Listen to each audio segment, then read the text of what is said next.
Hey, what's up YouTube, Skybadger here, and we're back on day 3 of our 100 player fan game series. If we have a look at the index of nations, we have risen up the scoreboard, which is pretty good. If we keep going down, you can see we are now in 30th place, just ahead of Rog, which is good, by 1 point. I'm going to remember this. I was ahead of Rog for maybe 1 day, but he's definitely going to jump ahead of me. Anyway, so we are definitely going to jump up the scoreboard a few more places, assuming some of these other people haven't been too active. We have since then captured, I believe, 2 more cities and a handful of other provinces. So from here, what I expect to see is we should jump up and join the guys that are in 60, so maybe top 20 if we're lucky. So that's where we're heading at the moment.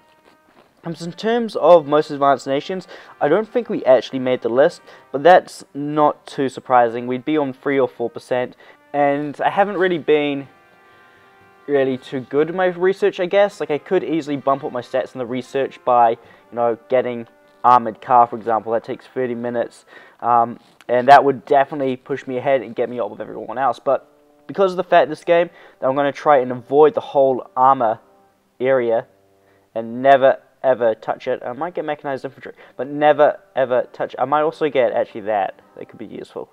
Anyway, I'm going to try not to touch the armor research column, but at the moment it's definitely showing in the stats, because if we had armored car, there'd be another research, it boosts us up, we might have made the list. But no one cares about research. We are up there and we are researching, and that's all that matters. So we are about to tick over into day 4, and what that does mean is all these upgrades down here are going to become available. Nothing else on any other tab will become available, just infantry. So we're going to upgrade our infantry because we are going to devote a lot more of our resources to infantry this game. I want to actually have an army for a change, like I don't usually do that. But we also need to work on our aircraft and get some naval bombers, and I'm keen to use some strategic bombers this game as well. I have the elite blueprint, and I mean, that range is insane, eh?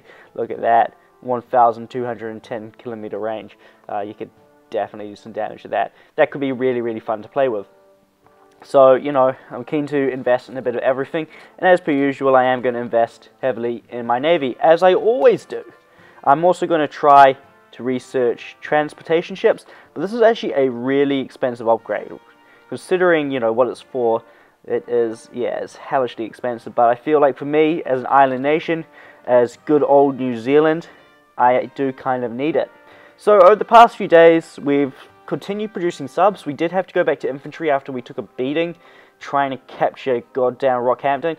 Oh, luckily, honestly, it was one of the closest battles I had in a while. It could have gone either way, really. But luckily, before I captured it, Queen started production of an anti-tank, and that anti-tank, once it was finished, kept me in the fight long enough to get reinforcements there and hold it. So we were able to capture that with an intact industrial complex.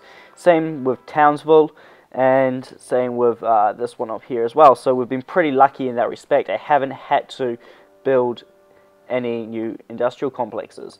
So as you may have noticed at the moment, we are actually at war with Western Australia. Now, how this came to be was actually an accident, I'll be honest. I didn't mean to start war with him. We were going to eventually anyway, but I didn't mean to. What happened was, after Rockhampton, we had a whole lot of troops reinforced down here, and I rushed an armoured car north because I knew that Queens has sent a lot of his troops down south to this stack here. He still has a garrison here, but apart from these two, he has no other troops. So I sent an armoured car north to capture Townsville. But Western Australia exploited the fact we killed half of Queen's troops and sent his own troops over and beat us to Townsville by, I think it was something like 3 minutes. So when he captured it, our armoured car was in range of the city, and they ended up in a fight. So I didn't mean to attack it. I did, but then I just rolled with it, and I sent infantry in and captured the city. In terms of how we're doing at the moment, in terms of losses, we're not doing good. Taking Rockhampton, I made a few critical errors that could have saved us some troops. For instance, as I had troops disembarking into Rockhampton, I sent them directly into the fight one at a time. Now, I think I made this mistake twice before I then stopped, pulled them back, grouped them up. Well, actually, you can't pull them back. Grouped up the ones that were disembarking, and then send them in as a group. And that had a massive effect and really helped out. So we definitely took a lot of casualties there, but it was worth it. If we have a look at these groups here, we can see that they're not in the best condition at all. We've got plenty of anti-tank, but we're going to have to construct some anti-air in the coming days. Now, like I said, Queens isn't quite out of the fight. He's got a large stack of 9 I think actually, right here. Luckily though, Western Australia's just went on a raid. He raided through here, through to here. Now, me and South Wales have talked about it, and we're going to let Western Australia march into that lovely stack of 9. Do some damage and weaken it for when we have to just deal with it later.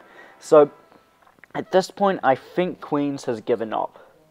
I'm not entirely sure, but over the last 24 hours he hasn't been as active, and the times where his activity usually spiked, there was no activity at all. But, I mean, I've only been playing with him for 3 days now, so, I mean, he could have had commitments, he could have had something on.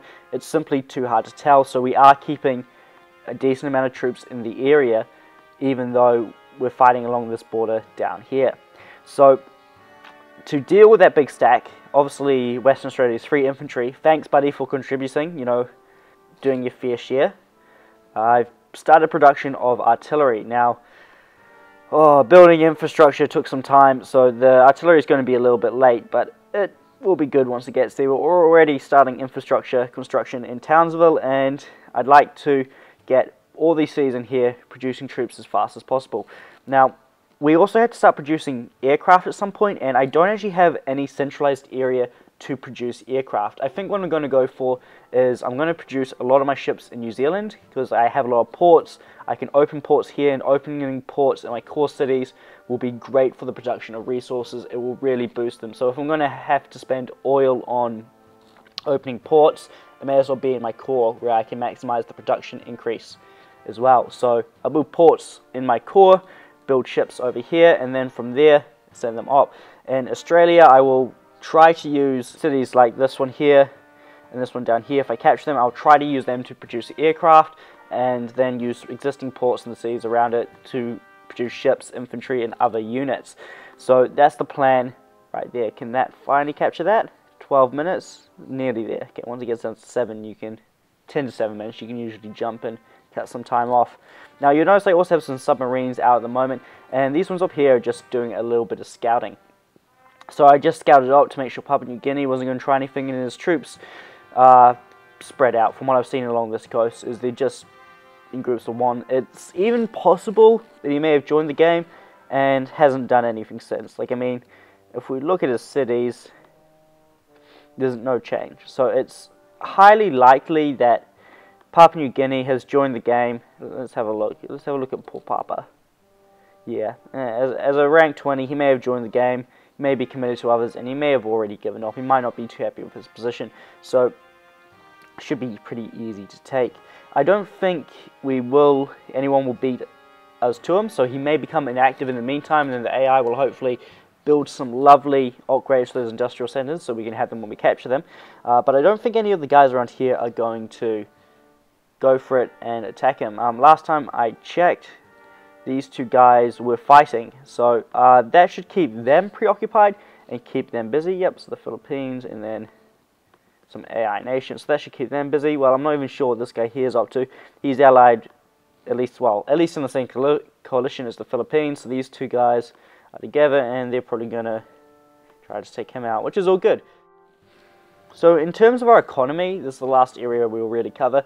I have tried to build as many upgrades as possible, in particular in our core, but due to the fact I lost a hell of a lot of troops, I've had a hard time replacing them. Now I am going to prioritize the construction of submarines and artillery over upgrades to our economy, but as you can see, I still have quite a few buildings in the process of upgrading at the moment. Now I would have done more, but I had to spend obviously 4,000 goods on getting tactical bomber, and that was not cheap. I would like to spend that on upgraded industrial complexes or upgrading iron production. We have plenty of iron now, but you run out of that sooner or later, eh? It never lasts. So what we're doing with submarines is building a sub-wall. We're going to go up here, up to here, and then we're going to connect up with these islands. Now I would like to at some point capture these islands, fortify them, and place air bases on them. They'll give us some good scouting ability, and it will really allow us to project power into the Pacific and support our ships. Hell, if we can even get to Hawaii and then get strategic bombers, we can then bomb the Americans. So, I mean, that's something to look forward to if we get there. You bomb the Americans from Hawaii. Could be fun. Anyway, so let's go around the world and maybe let's turn off my around map. We have some people we know around the world and we can go check on them and see what they're up to. So up here we have Mattis, who is Korea at the moment.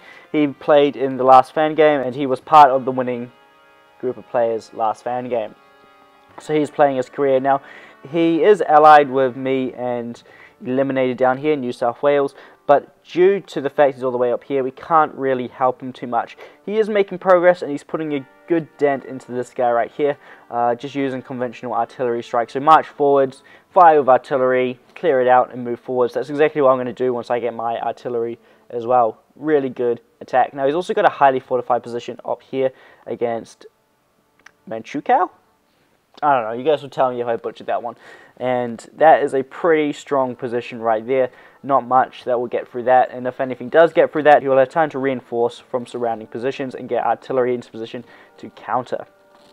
The Chinese in general have been pretty busy, and there are definitely a few powers growing in the area. If we turn on morale map, we can see where the fighting has been. As you can see, there's been a lot of expansion. Indochina has been pushed out of the area down here, and is that maybe his last city? Yeah, poor Indo. He's on his last city. Okay, he might be the first player to go, actually. Anyway, if we head around the world and we head into the Middle East, Saudi Arabia is doing pretty well. He's spent some time fighting, I believe it is, Iraq. Yeah, and he's doing a pretty good job of it.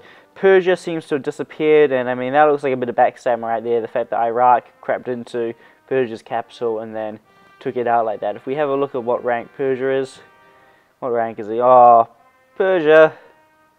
Yeah, you learn your lesson. I guess we all learn somewhere. I learned from watching, luckily it never happened to me. Anyway, in Africa, we have All American, who was part of the winning coalition in the last fan game.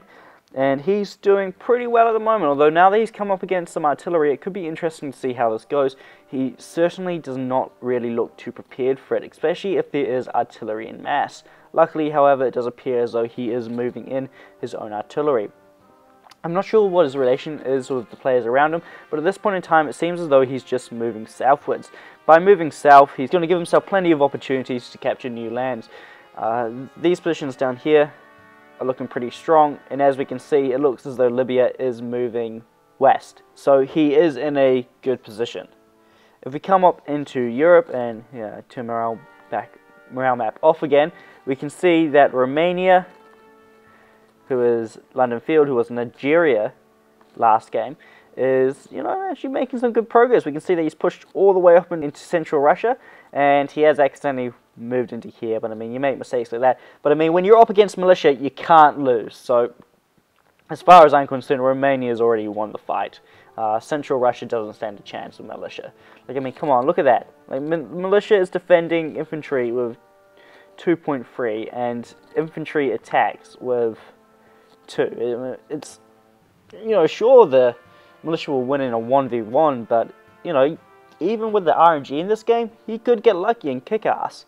So that's what's happening there. If we come down to where King Congo is Italy. I don't need to explain King Congo, best player in the game. We can see that he is at the moment, looks like he's actually about to go on a raid into Germany. Now Poland pushed into Germany, so Germany's probably in a pretty weak state at the moment. From what they gather, Spain, Germany, and the United Kingdom possibly are allied together, so have to be really careful about that. While he is going to get some good damage here, and he has got a pretty good sized force, especially once they all get grouped up, you have to be careful that they don't then get absolutely annihilated by Spain and stuff like that. He does have a submarine, and he does have some way of patrolling his coast, so the Spanish can't really outflank that, and the strong positions he has here are going to be pretty hard to get through. There are fortifications there as well, and it is core territory, so going up against that is going to be pretty tough for Spain if he comes to the aid of his allies. That's all we really know about in Europe. So if we head on to nearly there, Rog, New England. He at the moment is moving down into South USA. Roger's a very skilled player. He's going to have no issues with this right here. He's already got his artillery pounding and he's moving his units into position to begin absolutely wrecking it once, it's taking enough damage, they can move in. Now, normally I would say these are very fortified positions for this time in the game. So it's kind of unlucky. This is why you need artillery, especially early game. It's all good to have plenty of armor, but artillery on the move in a well-defended position is going to be pretty hard.